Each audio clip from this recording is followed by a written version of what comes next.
Hello বন্ধুরা, আজ করছি সবুজ কপির পকোড়া। তো আমি সবুজ কপিই বলি, বকুলি আর বলি না। তো তরকারি তো খেয়েছি, ফার্স্ট টাইম কিন্তু পকোড়াটা ট্রাই করবো। চলো, মাঠ থেকে কিন্তু আমি একটা কপি তুলে নিয়ে চলেও এসেছি। তো কেমন খেতে হবে আমি কিন্তু জানি না, খেতে কেমন হবে সেটা তোমাদেরকে অবশ্যই বলবো।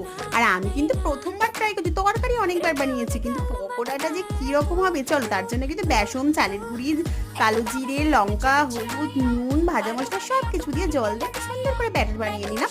তারপর কিন্তু ব্যাস, এবার ভাজার বলে ডুবিয়ে দিব টপ টপ তেলের মধ্যে দিয়ে দিলাম, ব্যাস আমার রেডি।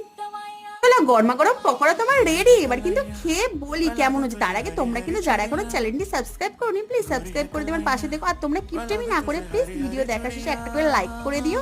এই যে দেখো কি সুন্দর পকোড়া রেডি, খেয়ে বলবো দেখতে তো দারুণ সুন্দর হয়েছে, খেতে কেমন হয়েছে সেটাই বলার কথা। আরে দেখো, সোনাইকে একটা পকোড়া দিয়ে দিয়েছি, খেতে তো অসাধারণের থেকেও অসাধারণ ছিল, দুর্দান্ত খেতে ছিল। আর তোমাদের জন্য রইল আমার অনেক অনেক ভালোবাসা। টাটা বন্ধুরা।